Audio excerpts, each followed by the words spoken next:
মমতা দিদি সবসময় ভিকটিম কার্ডের রাজনীতি করেন। গতকাল এইভাবেই মুখ্যমন্ত্রীকে নিশানা করেছিলেন অমিত শাহ, যার পাল্টা জবাব দিয়েছেন মুখ্যমন্ত্রী। আমি নাকি ব্যান্ডেজ পরে ঘুরে বেড়াই, ডাক্তারের রিপোর্ট দেখে এসো গিয়ে। আগের বার ভোটের সময় তোমরা ইচ্ছে করে আমার পায়ে চোট দিয়েছিলে, আবার কি মারার প্ল্যান করছো নাকি? বলেছে আমি নাকি ব্যান্ডেজ নিয়ে ঘুরে বেড়াই, ওরা অপদার্থ।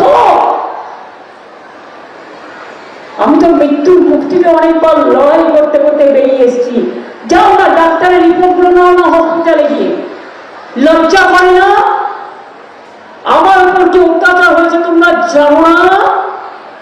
এবং তোমরা আগের বার নির্বাচনে ইচ্ছা করে আমার পায়ে চোট করে দিয়েছিলে।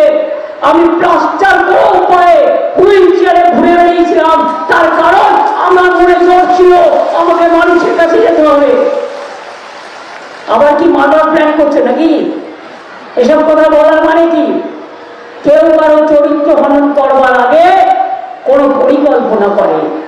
কি দাঙ্গাবাজ, পরিকল্পনা করছো নাকি কিছু? জানেন তো, যে ভুল করে না সে কিছু ভুল রেখে যায়। ওনার কথা প্রমাণ হয়ে যাচ্ছে যে উনি কোনো পরিকল্পনা করছেন, আরো কিছু চক্রান্ত করছেন। কিন্তু জেনে রাখবেন, রাখে কৃষ্ণ মারে কে, আর ধর্মের কল বাতাসে নড়ে। আর যে প্রসঙ্গে মমতা বন্দ্যোপাধ্যায়ের এই বক্তব্য, গতকালই অমিত শাহ এসে একেবারে ভিকটিম কার্ডের রাজনীতি করেন মমতা বন্দ্যোপাধ্যায়, এভাবেই আক্রমণ শানিয়েছিলেন।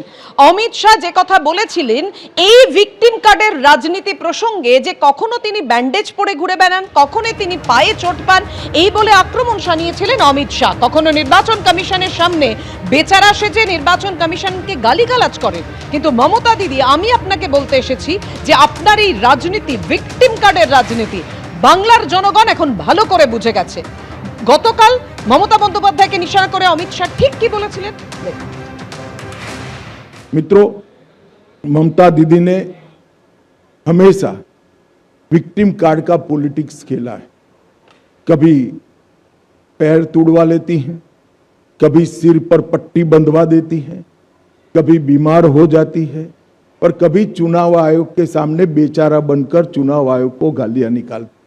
मगर ममता दीदी, मैं आपको बताने आया हूं कि आपकी ये राजनीति को, विक्टिम कार्ड की पॉलिटिक्स को बंगाल की जनता अब बहुत अच्छे तरीके से समझ गई। चुनाव आयोग जैसी संवैधानिक संस्था पर गाली गलौज करना ये बंगाल की संस्कृति को शोभा नहीं दे। গতকাল কেন্দ্রীয় স্বরাষ্ট্রমন্ত্রী রাজ্যে এসে এভাবেই নিশানা করেছিলেন এবং জানিয়ে মমতা বন্দ্যোপাধ্যায় তিনি আজকে পাল্টা জবাব দিয়েছেন এবং তিনি প্রশ্ন তুলেছেন। তিনি অভিযোগ করছেন যে আগের বার ভোটের সময় তোমরা ইচ্ছে করে আমার পায়ে চোট দিয়েছিলে। আর কি বলছেন এর প্রসঙ্গে বিজেপি নেত্রী লকেট চট্টোপাধ্যায়, শুনুন। ওনার কথা শুনে পরিষ্কার এটা একদম বুঝতে পারছি যে আগের বারের যে নাটকটা হয়েছিল সেখানে কখনোই কোনোভাবে বিজেপি তাকে অ্যাটাক করেনি। কিভাবে কি হয়েছিল সবাই চোখের সামনে দেখেছেন। এক মাস ধরে পুরো ভোটের সময় হুইল চেয়ারে ঘোরা, এবং যেদিন ভোট হয়ে গেল, যেদিন জিতে গেল, একদম সঙ্গে সঙ্গে স্ট্রেট স্টেজে উঠে গেলেন। এটা তো কখনো সম্ভব নয়, এবং সেই নাটক সারা দেশ দেখেছে। এবার নতুন নাটকের অপেক্ষায় আমরা রয়েছি, এবং নাটকের তো আগের নাটক তো আগে স্ক্রিপ্ট তো আর নতুন করে পুনরাবৃত্তি হবে না আমরা জানি।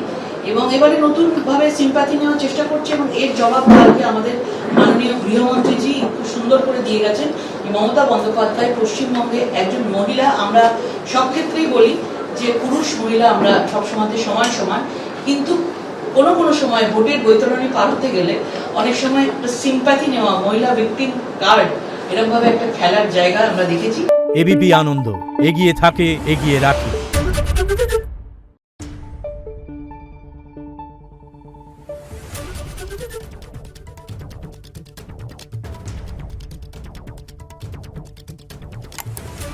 Thank you.